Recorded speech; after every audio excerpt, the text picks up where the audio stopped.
Good day and Assalamualaikum warahmatullahi ta'ala wabarakatuh. So today in this video, we'll discuss the last part of our midterm coverage. So we previously discussed the potassium imbalances and your sodium imbalances. So ngayon naman, i-discuss naman natin yung about sa ating calcium, okay, and the two calcium imbalances, namely the hypocalcemia and your hypercalcemia. So, but before that, we discuss first, ano po yung calcium? Okay. Now, calcium is a vital mineral involved in several critical physiological functions such as bone and teeth formation. Actually, dito po pinakamalaki yung percentage ng calcium natin, no? About 99% of the body's calcium is stored in bones and teeth, providing structure and strength. Another is your blood clotting. So, it is essential for coagulation cascade. So, every time na gusto nating magkaroon ng blood coagulation para ma-prevent natin yung hemorrhage. So, kailangan din po yung ating calcium. Another is for muscle contraction, especially po sa ating cardiac, skeletal, and smooth muscles. So, I mentioned this already na ang mga electrolytes that are important for neuromuscular transmission and also causes ECG changes includes your potassium, your magnesium, and your calcium, no? So another is your nerve transmission. So calcium ions facilitate neurotransmitter release at synapses. Another is for enzyme activation. So they act also as a cofactor for various enzymes. So kaya sobrang parang sa lahat po ng electrolytes, sobrang malaki po yung percentage na kailangan po talaga natin, especially kung ayaw nating agad-agad na maging brittle yung mga bones and teeth natin, no? So we have here your calcium distribution, no?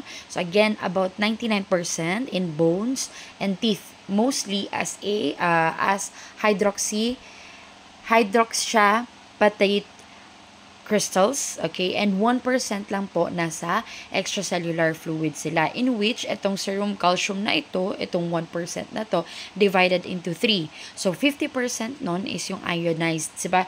Yung nakita ninyo yung mga normal values. Ito yung sinabi ko sa inyo na free calcium. So, they are biologically active form ng ating calcium. So, we have 40% which is protein-bound sila. So, ito yung sinasabi natin na they act as a cofactor for various enzymes kasi they are protein bound, no? Mainly sa albumin natin. And 10% po is your complex with an ions like such as your phosphate and your citrate. Now, when we talk about your calcium, kailangan din natin ma-learn paano ba nagkakaroon ng balance, okay, sa ating calcium. So actually, calcium is greatly balanced by your parathyroid gland and your thyroid gland. So, if we look back sa anatomical position ng dalawa, dito po yan siya usually sa ating throat banda, yung ating butterfly organ shape dito, yung tinatawag nating thyroid gland, and then sa likod niya, attached po doon yung 4 na parathyroid gland. So, each gland releases mga specific hormone. Now, for your parathyroid gland, they release parathyroid hormone or yung tinatawag nating parathormone. Now, this is secreted by parathyroid glands in response to low serum calcium. So, pag mababa po yung serum calcium natin, meaning blood calcium natin, ito po yung nire-release ng ating parathyroid gland. So, ano po yung effect niya? First, it stimulates the bone resorption or yung pag-release ng calcium from bones. Now, paano po niya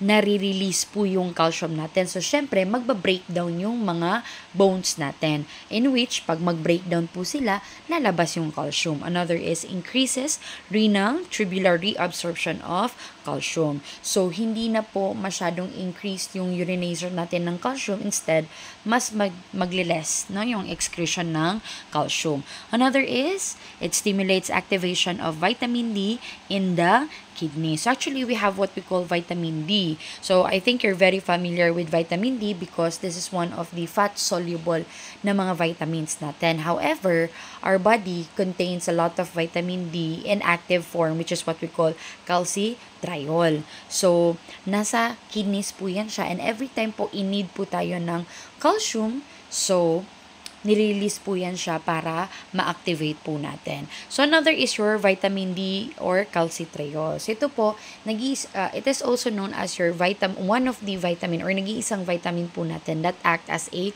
hormone po sa ating katawan. Kasi, capable po tayong, from the word kasi, di ba, fat soluble. So, we can store this kind of vitamin. So, it enhances intestinal absorption of calcium. And it also facilitates calcium mobilization from bone when needed. Now, this two, yung ating parathyroid hormone and your vitamin D, it is released in response to low serum calcium.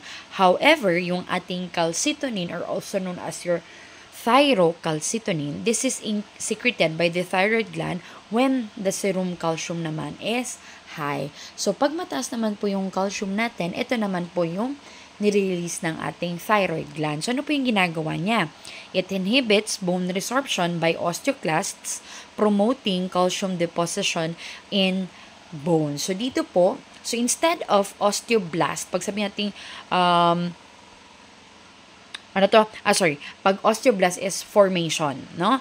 Pag osteoclast is breakdown. Now, dito po is sinastop po niya yung osteoclast natin or pag-breakdown ng mga bones natin para wala pong lumabas na calcium. So, example, syempre, pag excess na din yung ating serum calcium kasi remember, 1% lang dapat yung nasa serum natin or sa blood natin. Now, the moment na tumaas yan siya, yung ating thyroid gland is now activated to release your thyrocalcitonin para ma-prevent pa yung further na pagtaas ng ating serum calcium. So, let's talk about yung ating first na imbalance for your calcium is your hypocalcemia. So, from the word hypo, which means mababa, calcemia means calcium, and emia, the blood. Now, again, it is defined as serum calcium level below 8.5 mg per deciliter, which is your total calcium, or pwede nating ma-measure siya by ionized calcium by less than 4.5 mg per deciliter. So, what are the different causes? Bakit po nagkakaroon ng pagbaba ng calcium natin?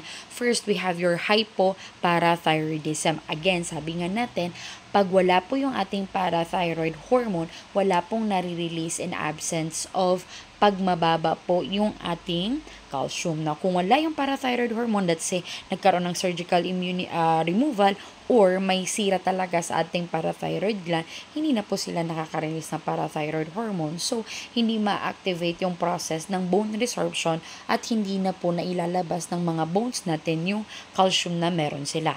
Another is, pag meron po tayong vitamin D deficiency due to malabsorption or baka may renal failure. So, another is your chronic kidney disease, acute pancreatitis, blood transfusions, kasi one of the content or solution needs for blood transfusion is citrates, in which this binds to calcium. No? Another is medications such as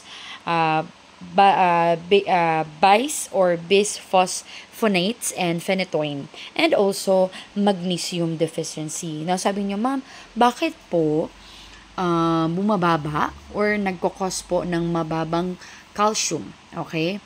Pag po nagkakaroon ng deficiency sa magnesium. Actually, this two is closely linked in the body, especially in terms of neuromuscular function and parathyroid hormone regulation. Kasi po, ang ating magnesium is very essential po sa pag-release ng ating parathyroid.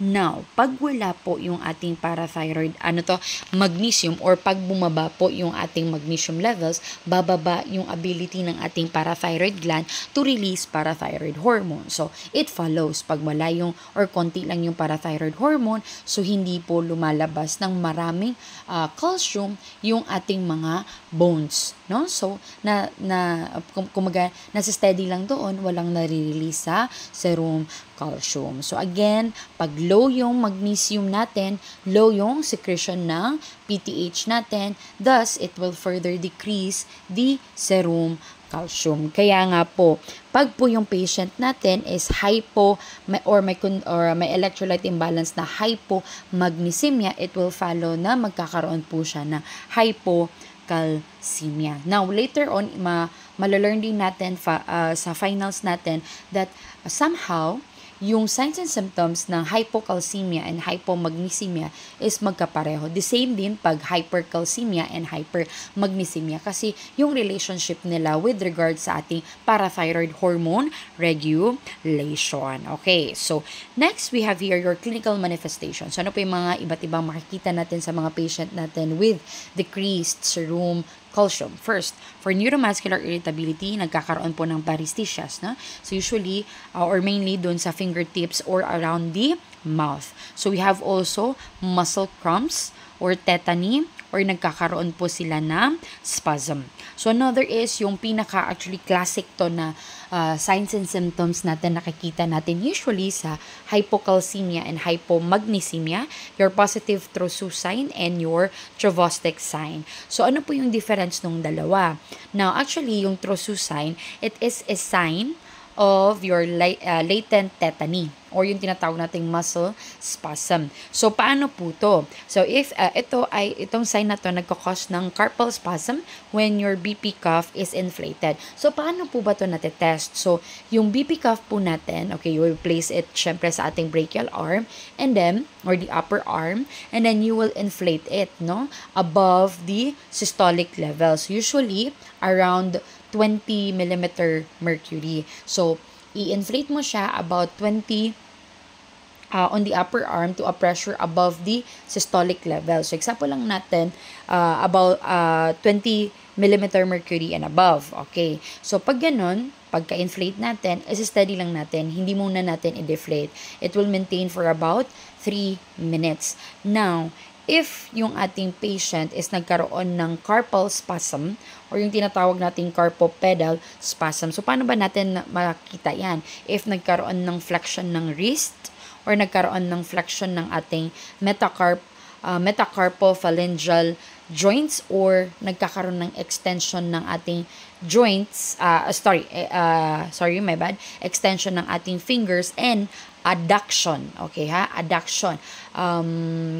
Away, no? Away from the central adduction of the thumb. Okay? So, yan po yung ating tinatawag na Trousseau sign. Positive po yan siya sa mga hypocalcemic patient. Now, another is yung ating Chvostek sign. Now, paano naman to natetest, no? So, you will tap lightly on the facial nerve just actually in front of the ear and near the angle of the jaw. Pwedeng dyan ka magtatap and magiging positive po siya if nagkaroon po ng facial muscle twitch, no? Okay? Or, nag-twitch especially po dito sa ating bandang nose or lips. Okay? So, again, itong dalawang to, nangyayari po to because it increases, low calcium increases neuromuscular irritability. So, mas nagkakaroon po ng irritability yung ating mga neuromuscular junctions and nagkakaroon po sila ng abnormal reactions to stimuli. So, again, yung ating Trousseau sign, you have to use your BP cuff, no? And then inflate it about 20 millimeter mercury and then stay in yun siya for about 3 minutes. And then, pag may kita ka na may carpal spasm or carpopedal spasm, which is yung flexion ng wrist, flexion ng metacarpophalangeal joints, extension ng fingers, and adduction of the thumb, yan po yung ating Trousseau sign. Now, again, yung ating Chvostek sign, itatap mo yung facial nerve at pag nagkaroon po ng muscle twitching, so positive po yan siya na sign ng ating hypocalcemia. So, for cardiovascular, nagkakaroon po ng prolonged QT interval, hypotension, and even arrhythmias.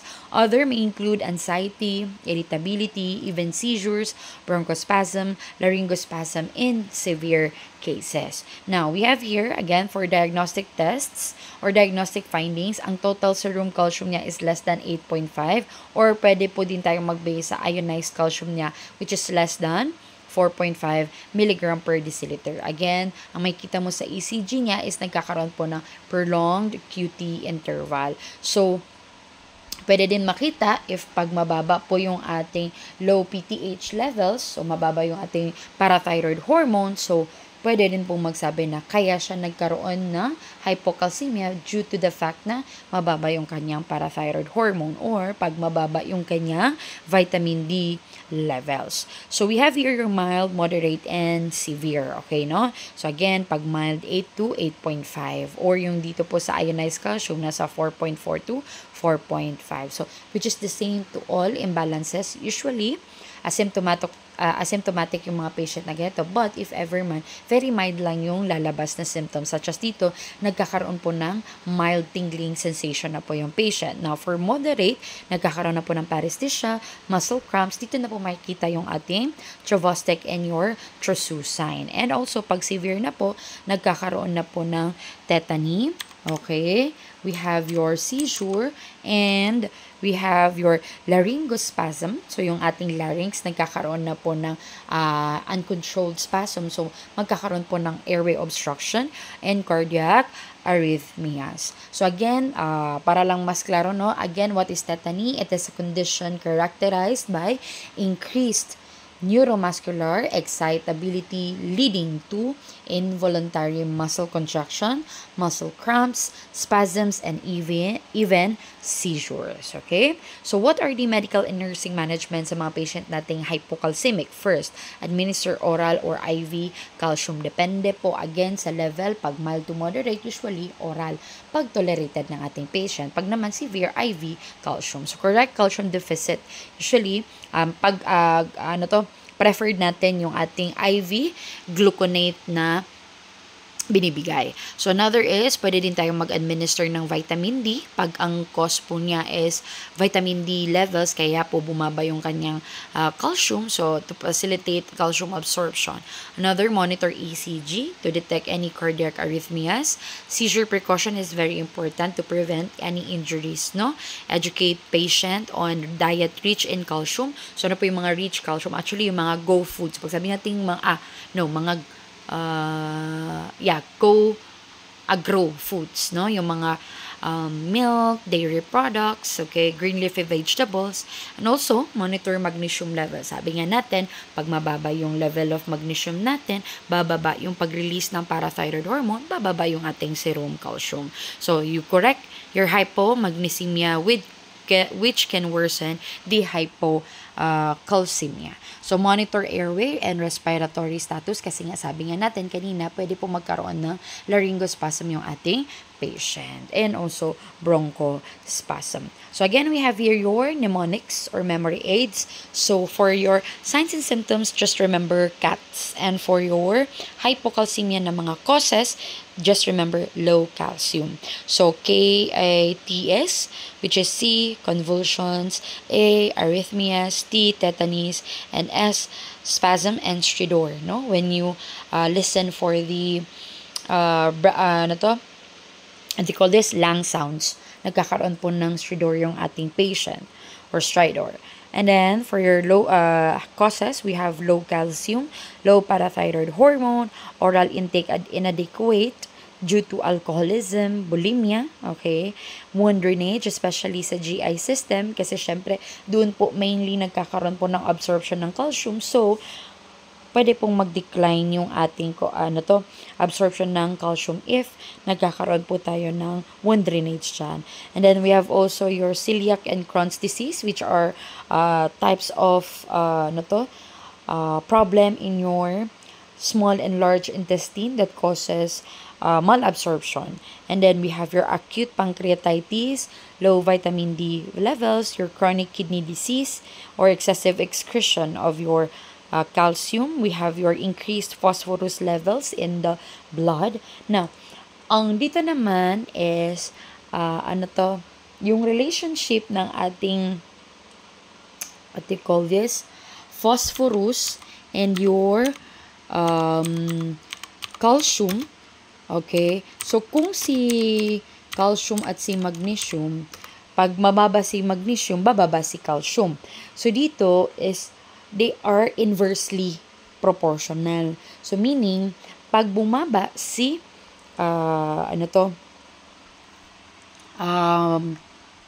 pag bumaba si phosphorus, tumataas naman si calcium. Pag naman si phosphorus nag-increase, si calcium naman ang nag-decrease. Okay, no? So, bakit naman po nagkakaroon ng ganyan? Now, this is because they form calcium phosphate in the blood and tissues. Now, when one is high or the other may precipitate out or be suppressed to maintain balance. So, dito po ang effect po niya, pag po yung ating pag-release po ng PTH natin, pinapataas niya yung calcium and then pinapapaba niya yung phosphorus. Pag naman po nag-release tayo ng vitamin D, tumataas yung ating calcium, tumataas din si phosphate absorption. So, both pag sa release ng vitamin D, both po na nag-increase yung absorption ng dalawa. However, pag naman po yung ating calcitonin is nirelease po siya kasi again, nirelease po to pag mataas po yung calcium serum natin. So, binababa niya yung calcium and also binababa niya yung ating phosphorus. Okay, so yan po siya ha. Again, inversely proportional po yung dalawa, no? So, pag tumaas si phosphorus, bababa si calcium. Or pag tumaas si calcium, bababa si phosphorus. Again, because they form calcium phosphate in blood and tissues. Kaya po, yun yung relationship nilang dalawa. Another is using certain medications such as meron po magnesium supplements, laxative, loop diuretics, calcium binder drugs, and also if nagkakaroon po ng mobility issues. Bakit po? Pag nagkakaroon po kasi ng mobility issues, let's say yung ating patient is na paralyzed or hindi na po nagmo-move, so hindi po nangyayari na pag every time po kasi na nagmo-move po tayo, syempre, mas nag-i-increase natin yung ating bone, no? Nat-trigger natin yung mga bones natin to increase their absorption and release of calcium. Now, pag po walang movement, so stagnant ka, wala ding activation nung pag-absorb and pag-release ng ating calcium. Okay? So, let's talk about the hypercalcemia. What happens naman pag mataas naman yung ating calcium?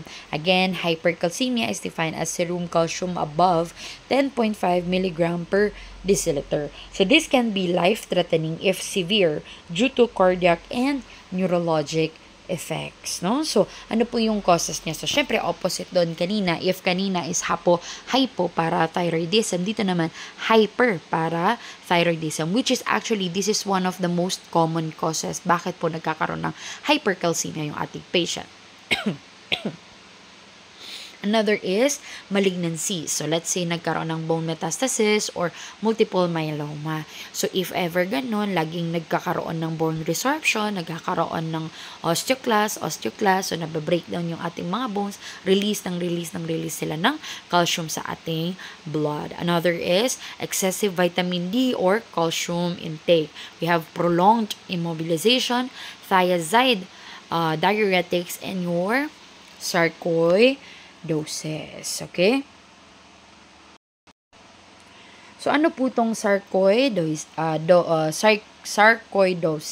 So, it is a chronic inflammatory disease of unknown cause characterized by formation of granulomas. Okay? Which commonly the lungs and the lymph nodes. So, ang parang autoimmune po ito na disease, no? Hindi natin alam kung ano yung cause talaga nito. So, nagkakaroon po ng granulomas, no? Usually affected po yan is yung ating lungs and yung lymph nodes, the skin, the eyes, the liver, and your heart. Okay? So, what are the clinical manifestations naman po?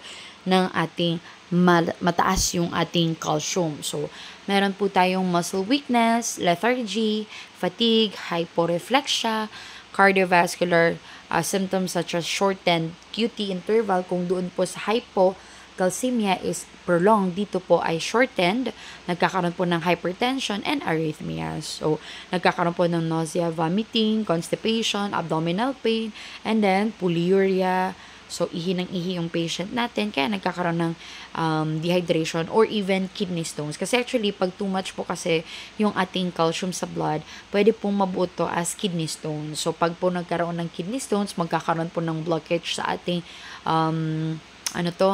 daanan ng ihi. So, pwede pong magkaroon din po dito ng other than yung polyuria din, pag po nagkaroon ng kidney stone, magkakos din po ito ng decreased oliguria or anuria or decreased urine output. So, neuropsychiatric symptoms including confusion, stupor, and even coma pag severe cases na po siya. Okay? So, diagnostic findings, so serum calcium is more than 10.5 mg per deciliter or pwede po pag elevated po yung PTH niya, usually caused by primary hyperparathyroidism. And then again, sa ECG, ang pinakamakita nyo po talaga is yung shortened po yung kanyang QT interval.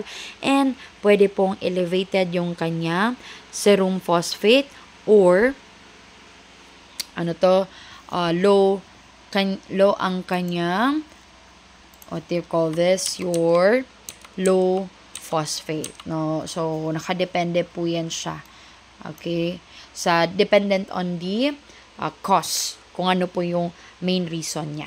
Okay? Now, again, for the mild, moderate, and severe na levels, so, ang i-measure lang po natin pag usually, hindi katulad po pag sa hypocalcemia, pwede nating i-measure yung both your serum calcium na total calcium and then your ionized calcium, no? Pero actually kasi pag hypocalcemia kasi ang magandang gamitin po to test, no? Actually is your ionized. But dito po sa ating hypercalcemia, yung mas dependent po tayo sa total calcium level. So, total serum calcium, okay, nasa 10.6 to 11.6. Yan po ay often asymptomatic or pwede po magkaroon ng mild fatigue, constipation. Pag naman naging moderate na, dito na po nagkakaroon ng muscle weakness, polyuria, anorexia, and even nausea. Now, pag more than 14 mg per deciliter na po, so nandito na po nagkakaroon ng severe neurologic symptoms such as confusion, stupor, cardiac arrhythmias, and even coma. Kaya nga po sabi natin, yung increase ng calcium natin is very life-threatening. So, what are the medical management? So, administer IV fluids, mostly mga isotonic fluids such as your normal saline solution because this promotes renal calcium excretion. Administer loop diuretics, no, to increase calcium excretion, and then monitor ECG to detect any arrhythmias. So, pwede po tayong magbigay ng bisphosphonates and your calcitonin kasi it inhibits bone resorption and malignancy-related hypercalcemia, especially po if yung na-mention nga natin na causes is bone metastasis, so, or multiple myeloma, so, pwede po yan na ibigay natin. And then, syempre, encourage mobility, prevent bone calcium release due to immobilization. Another is restrict, restrict calcium and vitamin D intake and educate patient on hydration and diet. So, avoid dehydration sa case ng hypercalcemia kasi mas lalala po yung case ng hypercalcemia pag hindi po hydrated masyado yung ating patient. So, kailangan po talaga ng good IV therapy dito, no? So, again, we have your mnemonics. So, just remember the causes, high cal, and your symptoms, the body is too weak. So, again, dun sa kanina, hypocalcemia, CATS, ang ating symptoms, and yung causes po natin is low calcium. Okay?